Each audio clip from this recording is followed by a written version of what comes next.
Yeah, it's been a while since I've listened to music, so I'm just appreciating it. Oh yeah. Oh yeah. Right, that's enough. I could probably listen to that pretty much all day, but I'm not going to. How do I even set my... It's been a while, okay? I'll tell you what I'll do is I just do that, and then there you go, that's how I do my settings. Because I like the speech and the effects to be high, and then the music being like halfway, and then the master being that, but... Yeah, you're not really here for that, are you?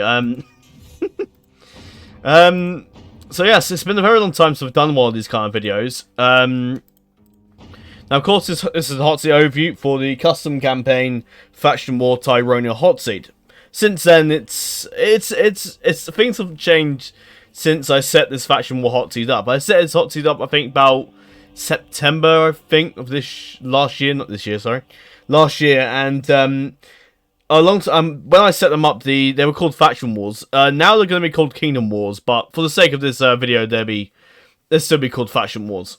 Originally, the kingdoms, well, the kingdoms, the different factions on the server, were used to be called orders, like Order of the Dragon. They were named after different orders, different crusading orders, like the Teutonic Order, Knights Hospitaller, Teutonic Order. I said that. Templars, and the Order of the Dragon. Since then, they've changed a lot, and I would recommend you watch my 500 subscriber special, in where I go through and explain what the hell the different kingdoms are now, and all that. Because I'm gonna say these factions, these players, and what order they're in, basically. If you're unfamiliar with Faction War, right, it's basically a 2v2, v2, v2 again. So you have two different players from each different order on the server, and they sort of come together to have a sort of, I guess, a team deathmatch, pretty much. In future Kingdom War Hotseat, there will be a 4v4, v4.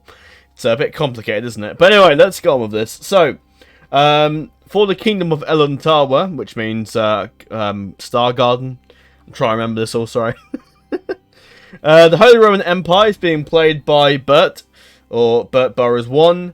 Now, in this Hotseat, quite a few things happened where people joined this Hotseat and then left, and it happens an awful lot in Hotseats, and it's to be expected. It's going to happen a lot. So Bert was playing as Holy Roman Empire for a while. Eventually, he left, and then Honorian took over rulership of the faction. Next on the list, Scotland, which was controlled by Destro, but he, I believe, left. I think not enough time. It's usually the case with most people that leave Hotseats. But anyway, Destro was in charge of this faction until he then left. And then Norin took over control of Scotland as well. It might have been a different order. I think Bert was playing. No, I think Bert left, and then Destro was still playing. It has been quite a while since this Hotseat ended, and it's a case for a lot of the Hotseats, because a lot of these Hotseats ended when I was sort of in my downtime away from YouTube, so I've sort of haven't really... So it's been a while since most of these ended, so I'm sort of remembering what's going on. So apologies if you're a bit confused, and I'm not being the most helpful people in this video, but you know. So eventually Honorian eventually just took over control of both those factions, because it was just convenient, and we just couldn't really bother to find... I couldn't be bothered to find any more players, so it was just easier to find. It was with the older Hotseats, I used to start Hotseats quite frequently. Nowadays I've learned to not do it frequently and take my time with when hosting them. Don't rush them out, basically. Because you have a big Hotseat of like 26 players, then a bunch of those players leave, and then you have to find replacements, and that's a pain in the ass. Because you don't have to actually ask people or advertise some other on different Hotseat servers, or your own server, or my own server. But sometimes it's just easier to find someone, say to someone, can you sub this faction until the end, or end of the Hotseat, or just make the faction AI, basically. But anyway, Honorian played as Hatery and Scotland, and he did a pretty good job as them. I'll get into who won the Hotseat later on, but for what I'm going to say now, he did do a decent job. On to the Kingdom of Ludonixe, which is the sort of Knight Kingdom. Elantawa is like the Ranger sort of kingdom, basically. again, I urge you to check the Discord and join the Discord and have a read of the Halls of Arda page, and basically that will explain everything about the factions and different kingdoms, essentially. I'm not going to go into it today. It's been like 5 minutes. I haven't even gotten into the actual video yet, so, or properly anyway. But there are different orders, and I'd recommend you read it on my Discord. Spain and Venice was being controlled by Alta, who has since now long gone from the Discord. I don't know what happened. Don't really know why he left, but he vanished basically. But at the time, we couldn't find a player for Venice and a player for Spain, so. Because Alta offered to take Spain, or it was either Venice, and we couldn't find a player for Venice or Spain, so we just got him on. I just got him to control both those factions, basically. Next on the list is the Kingdom of Islarus, which was, so you basically had Russia, which was controlled by Frozen Chaos, who then eventually left, and then MT Explorer took up control of that faction. Next is Denmark in the Kingdom of Islarus, which was controlled by MT, and was controlled by MT all the way through to the end. I got him to control Russia, purely out of convenience, really. Then you have the Kingdom of Reinda. So you had the Mongols and... Egypt and the Timurids, sorry. Egypt was controlled by La Corazon, who, from what I understand, has since vanished from the Discord, basically. As seems to happen these days. But anyway, eventually, La Corazon was succeeded by RP Fighter, who was controlling the Timurids at a time, and he basically just took over control of Egypt. Eventually, some time would pass, and Captain Norway, who I'll explain a bit in a second, but Captain Norway took over Egypt as well. Moving on to the Timurids. RP was controlling the Timurids for quite a long time. Eventually, RP sort of left a bunch of hot seats and then ran out of time, and it's a kind of thing that happens. The people tend to join loads of hot seats, and then they end up leaving, and then they have to leave, or something happens in real life, and then they have to leave, and then they pretty much... Then you end up with loads of hot seats, and you need replacements for lots of these hot seats, and it just gets very difficult. It was sort of around the time we had the mass shortage of players. Sort of around beginning of this year, end of last year really, where I had so many hot seats on the go, and this wasn't just me, it was sort of the case for a lot of other hot seat communities as well that suffered from this problem, where a lot of people would join, a lot of big players would join a faction in every hot seat, and then they'd leave that hot seat, and then we'd end up needing like 20, say if you're using 20 hot seats, we need about 20 replacements. And that's finding 20 so players, which in some cases is very difficult. So that's why Captain Norway basically took over the Timurids and Egypt, and then you had people at MT controlling Russia and Denmark, and then Honorian controlling England, Hatred in Scotland. Basically, that's what happened really. It was convenient at the time and much easier, and it was the best we could do under the current circumstances. But anyway, I'm sure that's incredibly boring for most of you, so I'll get on with the actual time lapse, because that'll be interesting. But yes, that's the players, and I'll say who wins the hot seat once we get to the actual overview part. But anyway, enjoy the time lapse, and I will see you in the overview bit later on.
Okay, and here we are. Now, I will verify again that, now a lot of these rules and hot seats that I've done recently are going to be quite outdated to what's been set up now. As of right now, I'm setting up a Divide and Conquer hot seat, which is probably going to be which is basically going to be set up now. Because the old hot seat channels, which was used to house this hot seat, has pretty much basically at this point been converted into the Divide and Conquer War of the Ring hot seat, and that's going to be a big hot seat. Right now, we need Angmar, Isengard, and Enedwife. Those are the factions we need. So if you're interested, then feel free to leave a comment saying you'd be interested. Well, actually, no, don't leave a comment. Just join the Discord and then go. And if you want to join, just let me know, and we're assigned to that faction. And if you need any help, then just contact us, and we can run you through how things work. Or if I don't do it, then someone will probably come in and give you a hand as well. Well, usually I do help people when it comes to if they're new to hot seats. But if you post a message saying how does hot seats work, there's a good chance that some of my admins will get to you before I do. So yeah, so if you're interested in a DAC hot seat, then check that out. That has a huge update to the rule lists. If you have a look at the Lucium hot seat I have in the go, then you'll see straight away that Lucium hot seat has really outdated rules. And then you look at the DAC hot seat regulation hall, which is like where the rules are. It's absolutely massive. It's so much more advanced than the previous hot seats. And I just thought I'd let you know that's the current situation with the hot seats. But anyway, starting with the HRE. We are on Toggle Foe. As you can see from the time lapse, of course, well, I guess you can't 100% see it, but the Timurids and Egypt won this hot seat. And had the hot seat gone a bit longer, I expect Scotland and HRE might have pushed back. As you can see, they had some armies over here. I think they had some, yeah, there was a Scottish invasion happening here. So they could have quite well pushed them out of this land. I think I remember thinking to myself that maybe Honorin could have really pushed on and beat back the Timurids, but he'd eventually lose. Yeah, he might defeat the invasion over here, but eventually he'd have to contest with all of this. Egypt would have taken out Denmark and all that, and Russia, and same with Timurids. So eventually they'd flood through west. So he knew he was going to die at some point, but yeah. So yeah, I did think he could hold on, but he would have inevitably died. So I can understand Norin why he just couldn't really bother towards the end. But yeah, so Timurids and Egypt won, which means that as of right now, the Kingdom of Rwanda scored 50 points now. That's the scores for because basically there's points for hot seats, and you can read all that on the Discord if you want. I can direct you to that if you join the Discord and are wondering what the hell it is, but yes, essentially you get points if you win a hot seat, and there's a whole sheet, and there's a whole like a list of like how it all works in the Discord. I can direct you to that if you need it, if you want to have a look yourselves, because I don't really want to go through and explain it all in this video, because this isn't really like an update video on how hot seats work. It's just a video on just this hot seat in particular. It's not really a video about hot seats and how they work on my server or how they function. So I'll clarify that again. But essentially, the Kingdom of Rwanda got 50 points. And that has been changed now, so you don't get 50 points if you win the Faction War hot seat. You get like 100, was it 70 something points now? 75, 70? No, 70 points, I believe. I should remember this. But yeah, like I said, check it on Discord, it's all on there. I've writ up, not read, that's not good English. I've wrote up a lot of information on how it all works, so do check the Discord. I did mention it all in the 500 sub special, and for those who managed to get through the 4 hours, and I congratulate you, and hopefully you should know what the hell's going on. Anyway, on to the HRE. Spain and Venice collapsed pretty early on by the combined forces of the Timurids, pretty much. I believe what happened is that Venice died. Actually by my hand, actually. It was me actually renamed this, because I was subbing the Timurids before, just before Captain Norway took over. And I subbed Timurids and took out Spain. Well, no, I don't think I killed Spain. I killed the Spanish king and the big army in this area. I don't know how I managed to get the auto-resolve result for that, but I was very happy with myself afterwards. But yeah, I think after I did that move, the Venice player just gave up and left. And he also said he leave the Spanish faction as well. I think the Spanish were leaving. No, that's another thing. Spain was trying to do a sail up here with a big army, and about to land over here. And I intercepted their fleet, or it might have not been me, it might have been someone else, but I'm pretty sure it was me who intercepted the fleet as well as... Oh yeah, of course, because Venice held all this, and they didn't have many troops left, and then Spain sent an invasion force and took... I think they took this settlement, or they were outside it or something, and then I think I sunk a bunch of their invasion force down here in my ships. Not my ships, but the Timurid ships, and I killed the Spanish king, and then pretty much made... in a way... excuse me. In a way, I pretty much made the player leave, pretty much, which is kind of avoidable because when the player sees himself about to utterly lose, and then you sort of just lose complete motivation. That's completely understandable, and that's why the player left. Not out of like he's a sore loser or anything like that. It's just simply just because Hotseats take up a bit of time, and if you know you're gonna lose, then it's kind of not really worth you playing, really. But anyway, Spain went AI, and then eventually the HRE took over, and I think the Timurids took over. And that's sort of just what happened to these islands, basically. Because Spain started off over here, and then they took over this place, and then, yeah, then the HRE took advantage of it, and same with the Timurids. So that's the HRE. I'll go over the family tree. It's pretty extensive. Emperor Heinrich the Chivalrous. Another thing, yes, this is a custom map one as well, which is the Tyronia custom map for the custom campaign mod 2 mod, which is basically adds stuff to many of the two, like extra additional factions. It makes the Aztecs and Timurids, Mongols, and Papal States playable in the base game or in the alternate grand campaign Hotseat, which is actually the alternate grand campaign mod, or the campaign scenario, which just does have a Hotseat on the go, and I can show you actually here. These are the different turns at the moment. You can see the people I tend to sub or send turns to, but there you go. But yeah, that's another Hotseat on the go, and that's currently, as you saw there, turn 14, soon to be turn 15, because France is quite low on the turn order. So that's the Hotseat on the go. That'll probably be a long time until you ever see that in Hotseat form, or Hotseat OV form, because I can't remember the amount of players we have, but it's about 20 something. It's above 20, I believe. But anyway, back to the family tree. You got Emperor Heinrich, his firstborn son or adopted son. In Hotseats, it's quite beneficial to adopt generals because with Hotseats they're quite fast paced, and you don't have time to really sit there and get a family tree going. Really, you don't have time to marry a princess and have kids and all that, because that just takes way too long. In some Hotseats, like let's say Westeros Total War, for example, that's sort of common, because you tend to have lots of different generals around, so you can use them. And in Westeros Total War, adoptions just don't exist, really. I'm pretty sure they don't exist, or they just don't...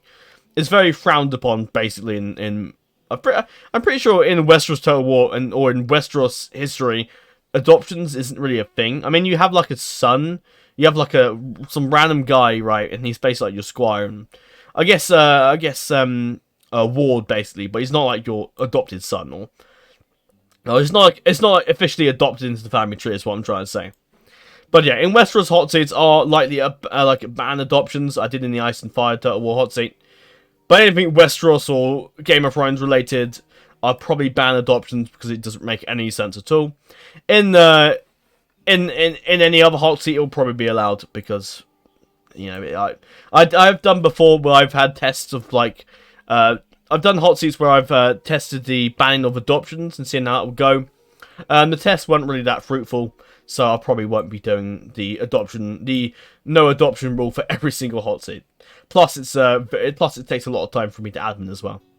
Anyway, enough talking. The princess of the German Empire, or the Holy Roman Empire, married Philip von Saxony, and he had a few kids. One got assassinated, which is funny. Yeah, he died.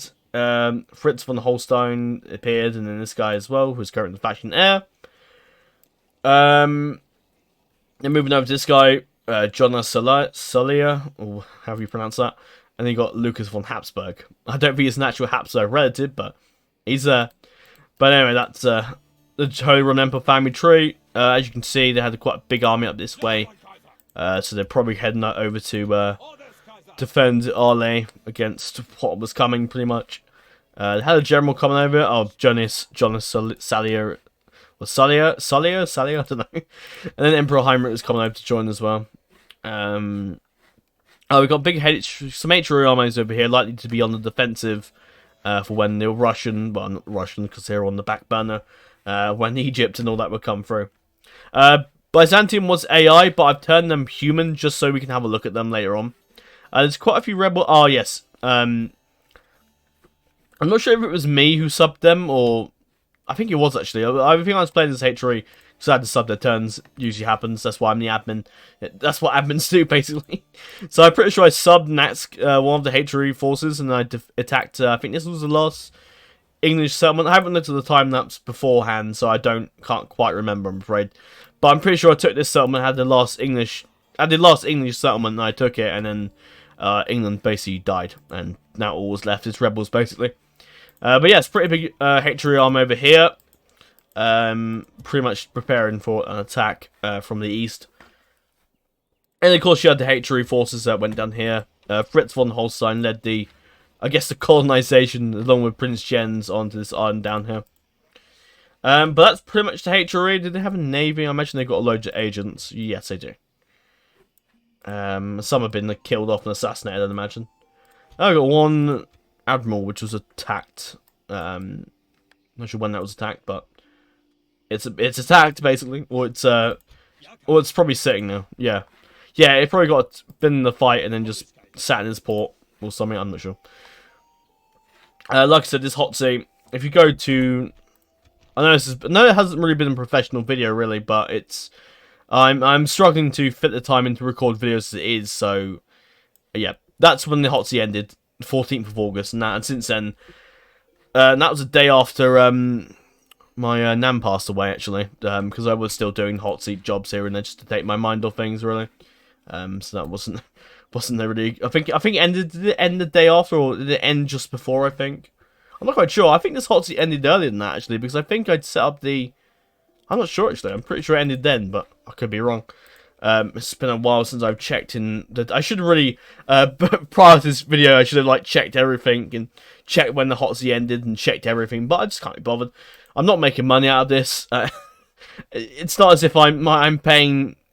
I'm not as if this is a full-time job. It's simply just a hobby, and I don't want to make my videos overly professional, because then otherwise, I lose the fun in doing it. Because if I make it overly professional, then the videos just won't happen at all. That's simply the way of it. And as I've been doing some YouTube for work, I know what it's like, and it's really put me off doing YouTube full time later on, if I ever wanted to, which I don't think I will do. But I'll certainly keep doing YouTube as long as I can. I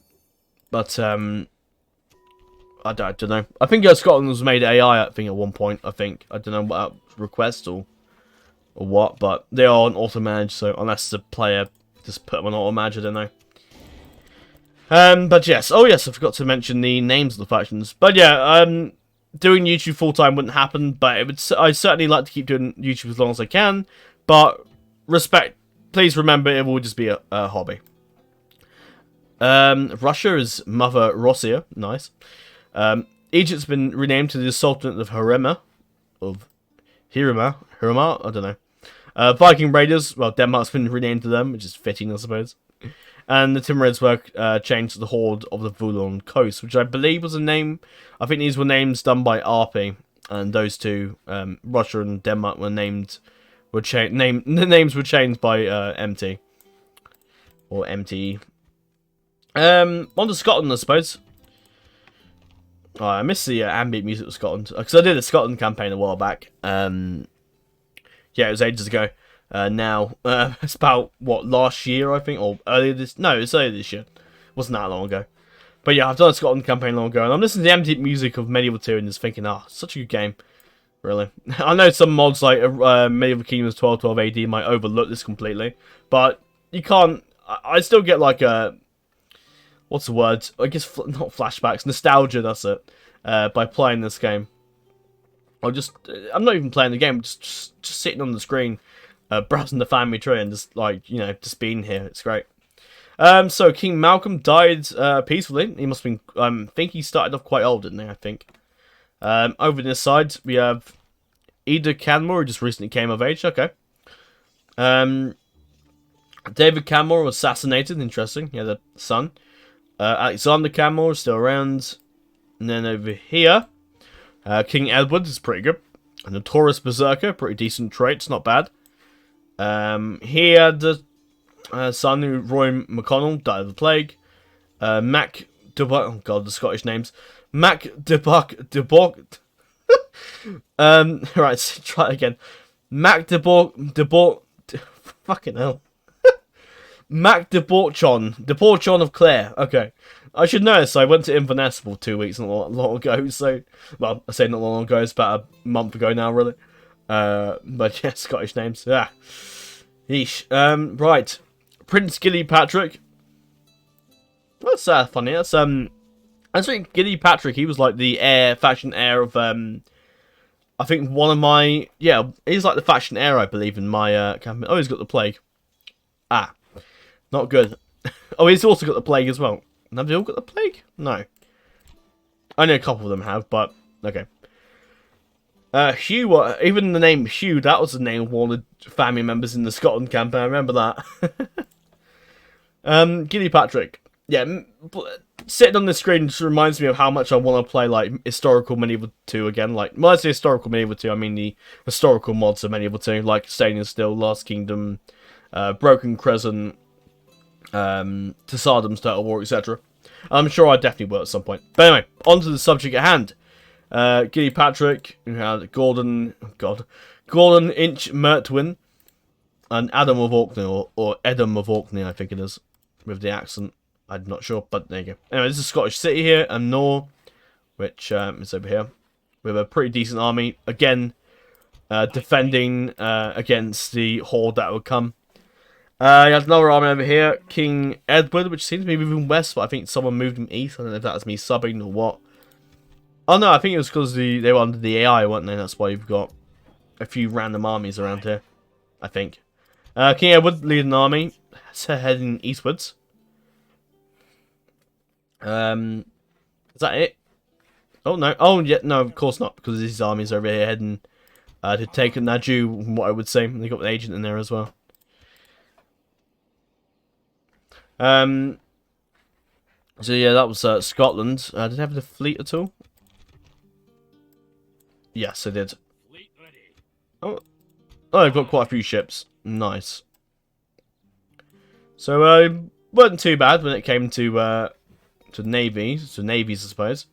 Not that many spies here, which I imagine some have probably been killed off at this point.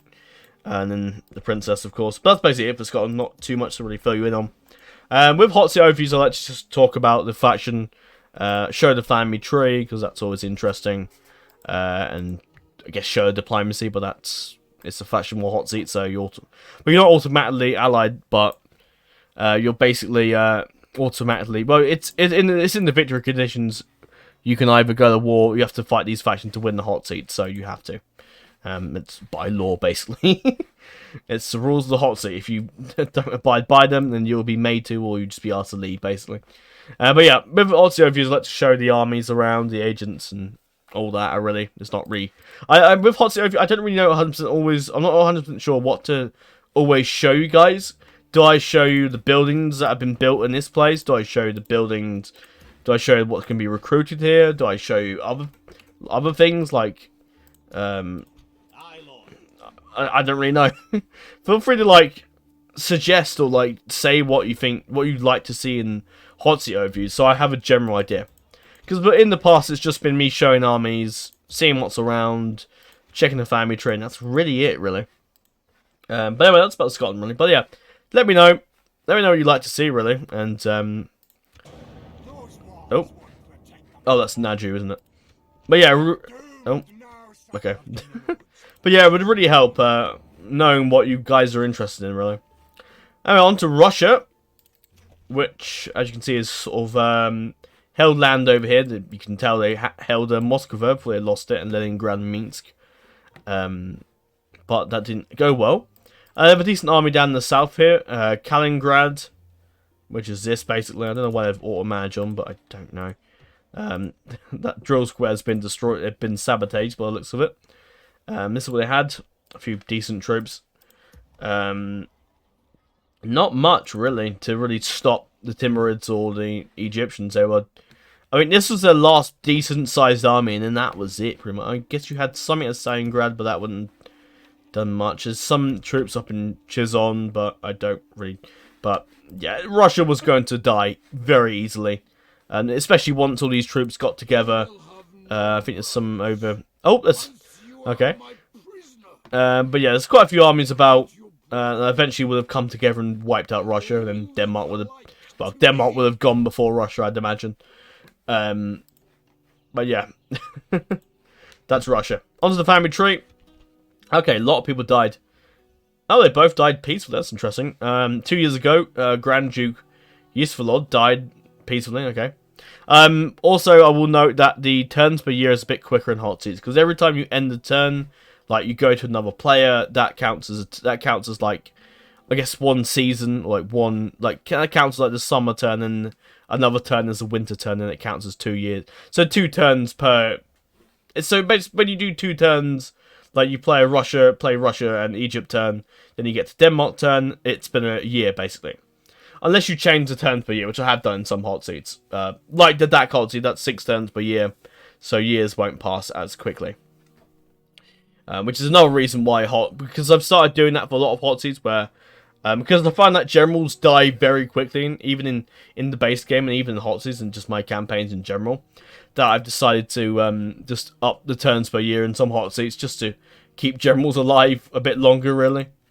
And there's another reason why the adoption thing is going to be staying. Unless for Game of Thrones hot seats, because that's not normally a thing. And, well, we'll talk about that with the Game of Thrones hot seat, I suppose. I do have the Ice and Fire... Blackfire Rebellion one to go, which is quite close to finishing, I feel. So we might be seeing that at some point. Once I've got through like the other 4 or 5 other hot seat overviews I've got to do. Anyway, he died peacefully. One of these guys got Volchok of Trubetsk got assassinated. Voislav, who came of age recently, not very loyal. Can you blame him for the state of his kingdom? With his new kingdom about to be absolutely destroyed. And the princess who married, I think, Bolslav. I think she might just be married off. Because Bolslav isn't. Unless it was a Polish general, but that Polish general would. No, I don't think so. No.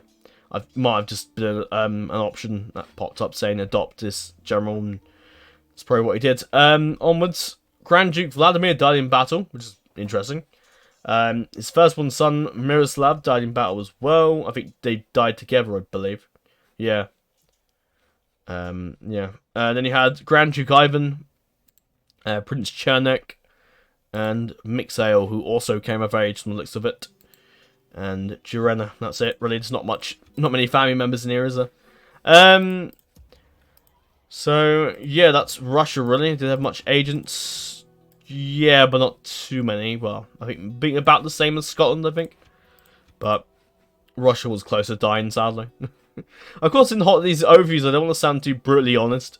It's quite... Now, with the channel returning to its full feet, now would be the great time for me to try and find out what you guys want for the Hotseat overviews in the future. And so I can adapt to that. And adapt to how that will be. But yeah, I would like to... Because sometimes I can sound a bit rude to some players, like, oh, yep, that faction's utterly screwed. Which, to be fair, it's true. I'm not going to lie and say, oh, well, I think Russia probably could have turned it around, but no, they wouldn't. Perhaps I'm too brutally honest. Maybe I shouldn't be too honest in these videos, and I should just be... I shouldn't say, oh, well, this faction's fucked. I should just be more civil, more biased, and not more unbiased, I guess. Oh, yep, definitely sabotation, assassin outside. Alright, on to the family tree of Egypt. Okay, some people died. Sultan al-Zahir died peacefully in 1218. Okay, he died ages ago. He must be quite old. Sultan al-Mustansir the Cunning died peacefully. Oh, he died peacefully as well? Really? Okay, Christ. I guess that... Yeah, I imagine with the...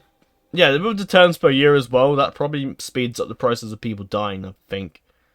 But I'm not too sure, actually, if it affects the aging, really. But I imagine it does. Whatever. You got Nasser, Amir of Karga, Rasul Zagazig, and Musa Fafi. A bit of a name. I shouldn't say that either. No, I'm going to offend someone now, aren't I? Sultan Nasir Adid. Adid?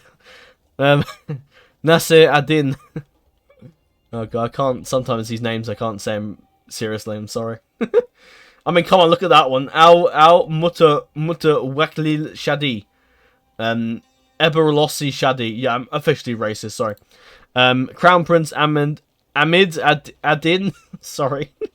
Then you got his wife Nafisa Unaja and Zain Taha, and then Umayma Taha. Yeah. Sorry. The people I probably just offended in the comment section. If you're Egyptian or Middle Eastern, I do apologise. But I'm English and I'm going to get these names wrong. English people can't really pronounce much, so keep that in mind. Majesty Egypt had a fuck ton of assassins. Very good assassins. This guy's pretty good. I'm not even going to pronounce the names. But yeah, quite a few decent assassins. And spies, sorry. I didn't check the fleets for Russia. No, Russia isn't going to have a fleet, is there? Because they're landlocked.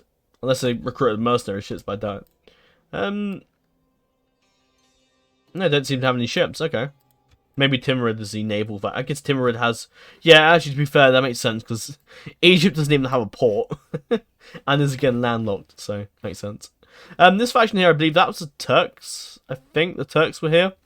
I think their faction got regicided or something. Yeah, regicided, and this is all that's left of them, really. And I don't think the Timurids or Egyptians really bothered with taking those territories. But yeah, Egypt, big armies. As you can see, there's a Denmark army roaming around here, which I suppose could potentially do some damage to Nihide or perhaps Albin, or perhaps go westwards, or perhaps try and go south and defeat this army. But these armies together would join forces and crush that army, so they wouldn't have got very far. The Knights Hospitaller are pretty decent, and the bodyguards, I suppose, but other than that, that army would die. Yeah, especially because these guys have got dismounted Gulams and dismounted Arab cavalry, which are pretty decent, and the Saracen militia. Again, this hot seat, it was an auto-resolve hot seat, so where you can only auto-resolve against your enemies, but you can fight manually against the AI, basically. That's how it works, basically. So you got those armies there. Got a small force here, not much, but because it would have done something. And Moscow with a massive army full of a lot of got Al-Ashar infantries and mercenary troops as well. So not a bad force up in Moscow. Anything else? Oh, we got this army in this fort, haven't we? Is that it? Yeah, that's about it. But yeah, that's basically Egypt. Pretty powerful, as you can see. Moving over to the Viking Raiders. I doubt they have any fleet ships. Oh my god, what happened here? Jesus fuck. The Denmark family tree has certainly been through it, haven't they? King Nud is still very much intact. So he's alright. 57 years old. Yingville will have come of age at some point, but yeah, I'm pretty sure the ages aren't affected by the turns per year in the hot seat. I don't know. I think that might just be a bug in the hot seat, or it might just be how it is. I don't know. Cecil was assassinated. Ingrid died tragically. That's the princesses. Prince Charles, who had 3 sons, and now his Colbean is left. And you, why does it sound like Colby? Colbean, so he's alive. Gilla Millin died in battle. Christopher Svensson died in battle. And Haldor of Sandar also died in battle. Those two look to be in the same army. That might have been the case. Denmark, don't have much. As you can see, Prince Charles is over here. Seems to be heading up north. Or to attack, I don't know. Taukan, this is a decent force. Hoskarl's pretty good. Sami Axeman, definitely. Spitalas, even though cavalry aren't the best in Hotseat, the stats will still hold up pretty decently. Yeah, not a bad army. You know, they would have held out Tarkhan for a while. They would have obviously settlements, I'd imagine. Prince Charles probably would have died, and eventually. Oh, I forgot about this settlement as well. This is. I mean, maybe it'd be a good spot if they actually went and moved this army over to Shaburn, but that would have taken quite a while to get over there, and I think Egypt would have killed them by that point. Eventually, it would have just been left with King Nud, and King Nud would have died of old age, and that would have killed the faction, basically. Anything else around here? Nope. No, all the spies and assassins are dead. And then you have a few armies here. That's about it. So Denmark was really up against it. Right, in the turn. And hordes of the Vulan coast, which is probably going to be a big one. And they are being besieged by Scotland twice, apparently. Onto the family tree. I expect this to be big. Yep, it's pretty damn big. Okay, quite a few people have died in this one. Wow. MT was really quite skilled against, I think, or was it Venice? I think Venice or... they've lost a lot of family members here. Quite a few died in battle here. Not too many, but quite a few. Now at the very top we had Khan Timur, or Timur the Lame, or Timur the... Well, he was Timur the Lame at first. I think he might have been Timur the Conqueror by the time he died, historically. But anyway, Khan Timur died peacefully 10 years ago. Same with his wife. Over here we had Miran of Lahore, who died in battle. We have Bargjin the Merciless over here.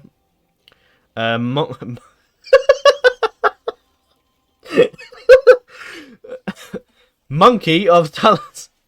Oh, that got me. That really got me. Monkey of Talus. That's what I'm going to call that. That sounds so cursed as well. Monkey of Talos, like Talos from fucking the Elder Scrolls. Like, what? Okay, I apologize if someone in the comments or if someone is called that name. If someone is called Monkey of Talos, and I apologize, but I can't. Anyway, Khan Hussein the Tyrant. Oh god, that's gonna get me on the fucking list. The word Hussein, even though it's spelt differently, is still a bit dodgy. Even though Hussein is a surname, if we're talking about that Hussein, but anyway, Khan Hussein the Tyrant, pretty badass, you can see. 2 daughters, one's about to come of age soon. Kanzadeh Tolan, who's is all right, not worthy of being the Khan really, but no well. I doubt they were picky about it. Well, I guess they were picky though, weren't they? In the days of the Timurids, I think. Not that I know much about the Timurids. All that I know is that they were the Timurids and had elephants, and eventually sort of turned into the Mughal Empire. Eventually, I think. Yeah, Tolan had another guy called Udaydai of Mosul who died in battle. He had quite a few kids. Miran of Mosul, Ulagai of Korduns, Gayag of Tus. Yeah, I wasn't sure if I'd said that right then for a second. Bodon Char of Mashhad. Okay, not very loyal generals. Though. Oldegar of Ganja died tragically. Might have been in a storm, perhaps. Usan of Urgenj. Uruk-Khan of Isfahan. Not bad. Amberguy of Herzmers. At least I'm trying with these names. I'm not just giving up on the names because they're too hard. I'm going to try. And if that offends people, then I apologise, but my effort will not be stopped. I will, no matter what, I will try. Daratai of Hamadan, Jajaradi,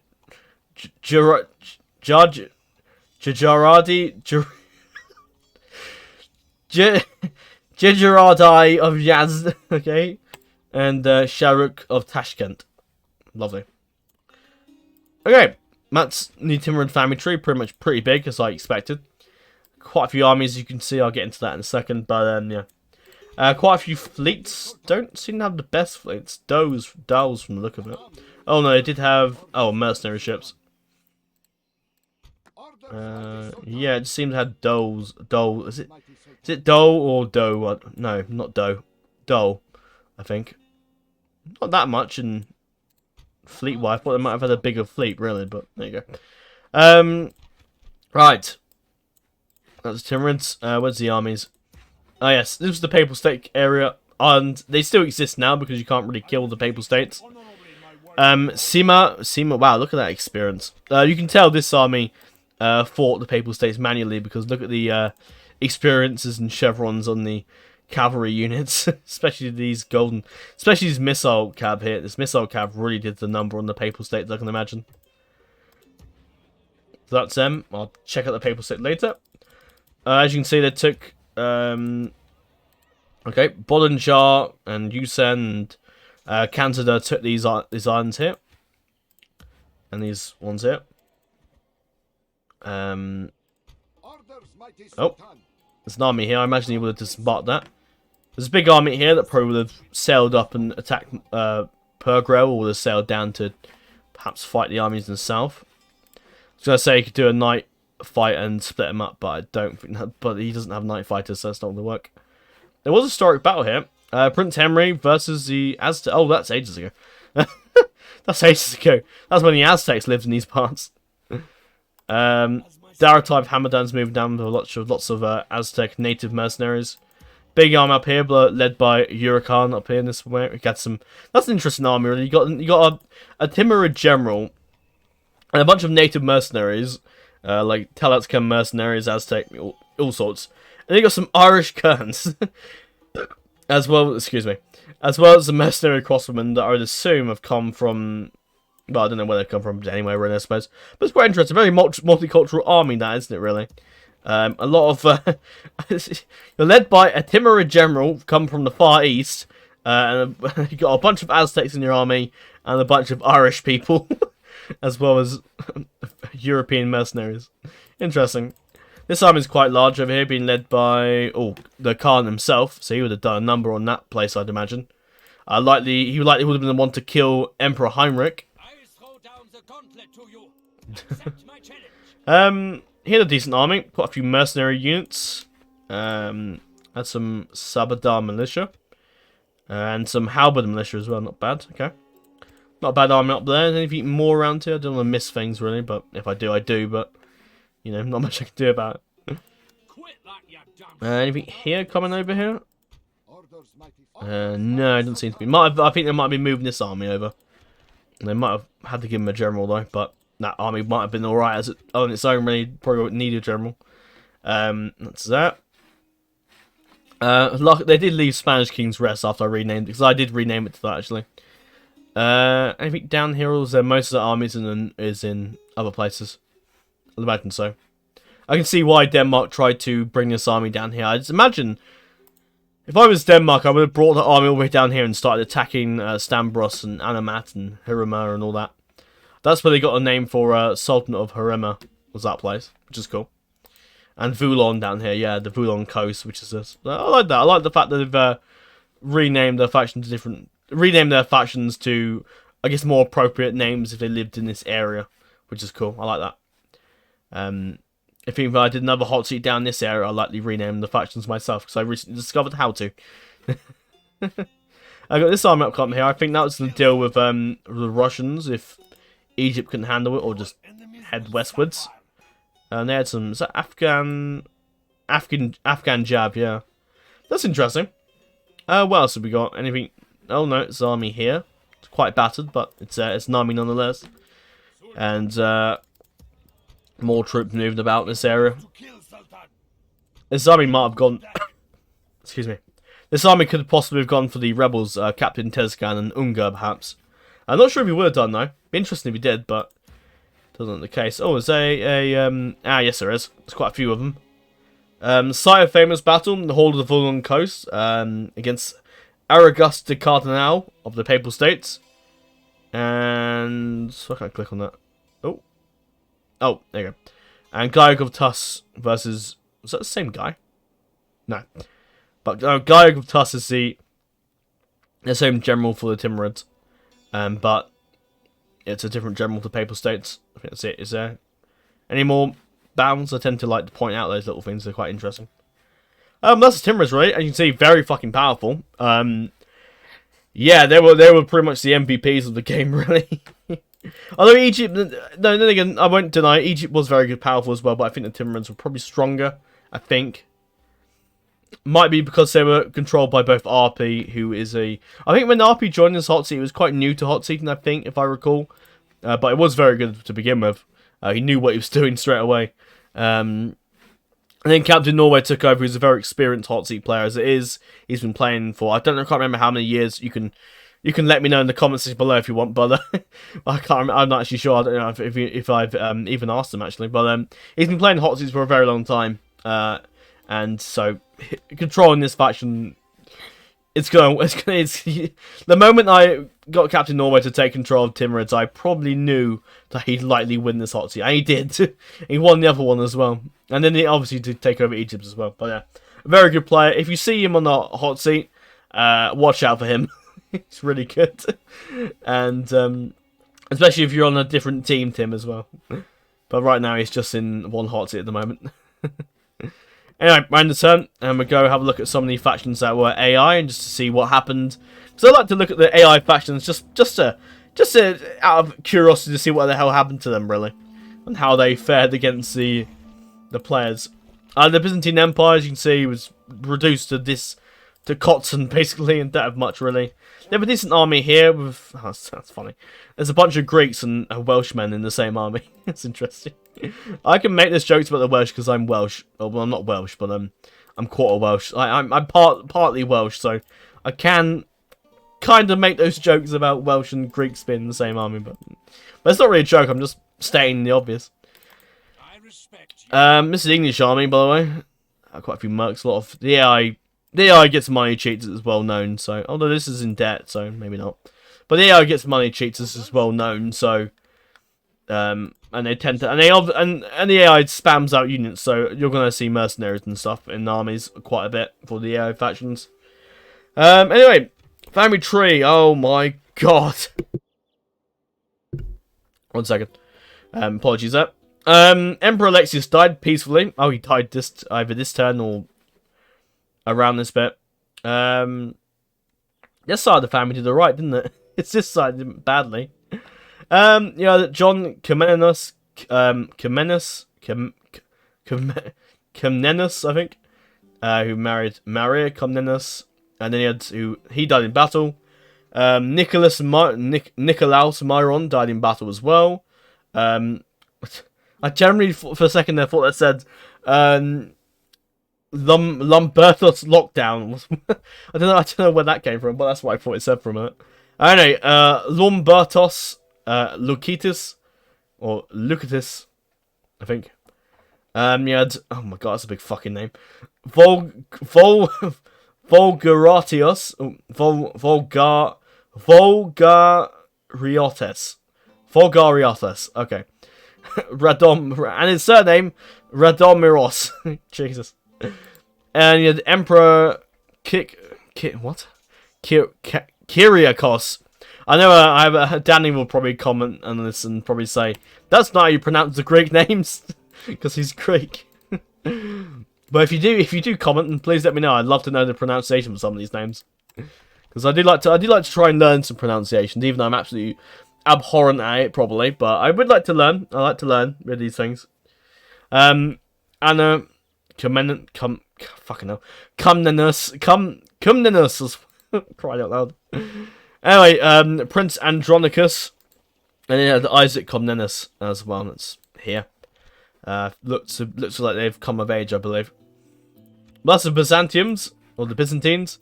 Oh, there's an army camp here as well, but they would have died. Likely the hatred, Scotland might have perhaps advanced against them for more ground, maybe, or the Timurids would have just killed them. But that's what would have happened because of the AI. So yeah. I could have, of course, showed the rebels off, but I don't really need to show the rebels. It's just, who cares? It doesn't matter. There's just random rebel armies. That's it. There's no like family tree to check or anything, or the rebels don't do anything anyway apart from die. That's like their sole purpose in life. On to the Papal States, which doesn't have a family tree. Oh, we've got a gift. Okay. Oh yeah, there's no Pope at present. I wonder why. Because he's dead. What do they have? Okay, they have a diplomat outside Artil. And this is the last remaining person. Can get mercs if they want, but they can't. This is all that's left, so... Andres de Verde carrying on the fight. I imagine the Timorans might have just finished him off. He comes with the General's Bodyguard, Mounted Sergeants, and the Peasant Crossbowmen. And that's that. But that's the Papal States. Didn't do much. There you go. Oh, there's the rebels doing nothing as always. But yes, that about brings us to the end of this. Oh, look, the European. I don't really care. Oh, rioting. All right, fair enough. No, lawless revolt. All right, Geller revolted and it went back to us. Interesting. That's cool. That happens normally. I don't know why they still hate us though, because if they rebelled to join us, and sure they'd like us a bit more, but oh, it's because of the sun god religion. Ah, right, okay, makes sense. I would have thought they would have gone rebel in that case, but okay, whatever then.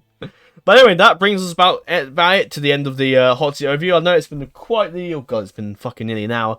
I apologise for the length of this video, but I wanted to make this a bit of a long one because I wanted to sort of discuss the hot seats and what was going on really. Because this is the first hot seat I've done in a while. It's gonna be a while of me getting used to it again. What's gonna happen now, as some of you may already know, I'm going on holiday on the 30th to the 6th of the 30th of October to the 6th of November for my 20th birthday, which is on the 1st of November.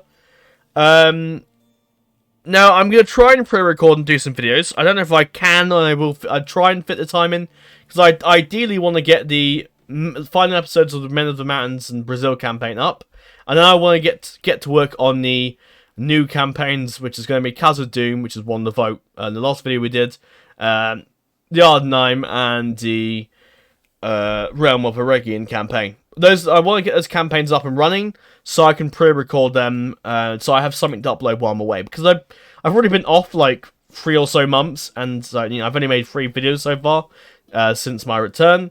I'm taking it pretty slow, as you probably caught on to by now at this point. Basically just balancing out the time really and trying to figure out what I want to do. And I'm also doing other things like with the hot seats and all that. And it's taken me a while to get around to making this video, mainly just because it's just been difficult. Like, I find it difficult to do recording, or to sit down and just do recording, because it's just like I don't know. I just take a while to do it for some reason. I don't know why I do it, but there you go. I think I just tend to get distracted doing other things, and then I think, oh, I should probably record, and I end up doing something else, and then I watch a video like Izzy puts out or something. I'm like, oh, what's this video? This is cool. And I sort of just lose interest, and I get sidetracked and do something else, and then yeah. But now that I've done this hot seat overview, and I'm going to get into the format of doing them a bit more now, and I should hopefully get back to normal with the schedule. There's no schedule, but I'll get back to normal with making videos and all that. So yes, my plan is to pre-record some of the new campaign videos and upload them while I'm away. But yeah, I might not have enough videos to upload while I'm away, but I'll try, see what I can do. If I don't, I don't, and it is what it is. But I have been off for like 3 months. I don't really want to like take another week off from videos, and then you'll be wondering, oh, where's the next videos? And it's just disappeared. So I want to be around and try and get some videos done. Pre-recording done mainly. And then, so I'll be doing a bit of pre-recording while I'm away, and the videos we got going up while I'm away, I guess. And then there probably won't be any hot seat overviews, because the hot seat overviews take a bit to prepare. I've got to do obviously the recording for this bit mainly, and then the time lapse bit, which is a little tricky, because I've usually got to hunt around with some decent music, to put in for the actual time lapse. As I'm recording this now, I haven't actually... Well, I found the music, but I haven't actually put it into the editing software yet, and did all the editing for it yet. But once I get in the habit of it, I'll be probably back to normal with video-wise. But yeah, it takes me a while to get these videos done, because obviously I'm looking for the music to put into this video for the time-lapse, and I'm looking for... what's it I'm looking for? Now, I'm obviously doing the time-lapse map updates. Usually I do the map updates now and again when every turn comes round. On a hot seat these days, but Sometimes it takes a while, because usually I have to put them in the editing software, and I have to go through and carefully put in turn 1, turn 2, turn 3 in text on the picture, and that takes a bit of time. And so for me to pre-record for videos while I'm away, it's just going to be the campaign videos for now, which I'm fine with doing, because I was kind of almost put off doing this recording, because I was like, oh, I just want to play the campaign videos. And I think once I get in the habit now of doing the campaign videos, I might feel a bit more like I want to take a break from the campaign videos and do some Hotseat overviews, because I haven't really done anything fun in a while, and I've been craving getting to the campaigns for quite a while, and I'm really looking forward to getting to it now. Now I've done this video, thank God. Hopefully my motivation might get a bit better as we get back into normal as things return to normal. I think it will, but it's just going to be a little while, and there might be a few hiccups here and there, and videos may not be as regular as they are. However, as things have it, as it looks, I'm on 587 subscribers as per this video, which is on the 20th of October. And it looks very close, it's very near that we are going to be hitting 600 subscribers quite soon. I don't really have anything planned for 600 subs. It'll probably just be I guess the specials will just be the campaign videos. That'll basically be it. I think I might do something special for 700 subscribers and perhaps a few other milestones after that. I had a few ideas, such as doing some battle overviews for different mods, like battle overview for perhaps Staying Still or Divide and Conquer or DCL Last Alliance, etc. So I might do a battle overview and then start those videos off alongside the install guides and campaign overviews and etc. that I do. And then I have had a few ideas about doing a community campaign. Basically, you play 5 turns of a faction, like say Russia, for example, here, and then you send. Well, actually, it'd be 10 turns for me, because in the one that Izzy did, it was like 5 turns, but I'm gonna do 10 turns because I don't have a big enough community as he does. But I'd like to do that at some point with 10. So you play 10 turns, so I'll play the first 10 turns, and then I get someone to play the next 10 turns, and then so on. That's how it will go, basically. And then you can the community campaign. It's no real like rules, apart from like you have to send a turn like this, and I might make a rule about not sabotaging the faction to the point where it will die, because that'd be a bit shit if like people sabotage the faction and then the campaign's over basically. It would kind of suck. Of course, I wouldn't mind a bit of trolling the campaign, but actual like sabotage, like sending the faction leaders and stuff into enemy territory and into like doing the battle and getting them killed purposefully might ruin the fun really. So I probably might make a bit of a restriction to that. But yeah, I'd like to give a go at the community campaigns. I think it might be quite interesting, and I definitely would like to give it a go. So that's what you could probably see for the possible milestones going forward. But anyway, this video has been long enough, so I think we'll wrap this up now. Thank you very much for watching. I will be doing... did I say I was going to not do the Hotseat overview? I did put an announcement up saying I'm going to do a Britannia Hotseat overview, which I will do because that's not a very big Hotseat, really. I've only got to look at one faction, so that won't take me too long. So that'll be up after the final 2 episodes of the Brazil and Men of the Mountains campaign. So that'll probably be the final Hotseat overview for a little while, and at least until I return from holiday, so I can spend a bit more time doing recordings.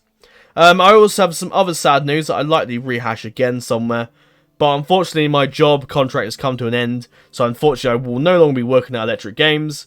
Right now I'm looking around for jobs, seeing if I can find something in the area, but in the meanwhile, while I'm not going to be working, I will be spending some time with the channel and getting the channel going, because I thought to myself, now I'm getting back into the channel, it'd be a good time to spend some time getting the channel back together while I'm looking for jobs as well, because why not? Basically, because why not? Why the hell not? It's having some time to myself is always fun. So that's what I'm going to do. I'm going to spend some time to myself. I'm going to spend some time getting a channel up and running and going completely. And at some point, hopefully, I'll find a new job. But while I've got some free time, I will spend it productively with the channel and with the Hotseat and Discord, etc. And I'm also going to be spending some more time actually maybe like getting my sleep schedule sorted, because my sleep schedule lately has been a complete and utter mess. So getting that sorted out and getting up to a regular, getting up like, so ideally I want to get up early in the mornings and then go to bed a bit early in the evenings, like bit early at night. So like 6 a.m. to 10, I'll be awake, and then the rest I'll be sleeping. Basically, that's like my ideal plan. But as of right now, it's currently 10:52 at night. It's sort of all over the place, but eventually I'll spend some time getting that sorted out and all that. But anyway, I'll stop talking now. Thank you very much for watching this Hotseat overview. Hope you all enjoyed, and I hope you can give me some suggestions on how you would like this Hotseat overviews to go in the future.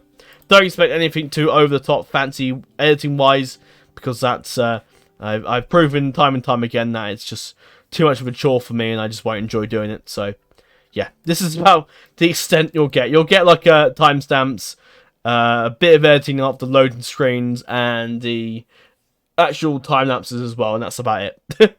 Don't expect anything more than that. But anyway, thank you very much for watching, and I will see you all in the next video. See you later, guys.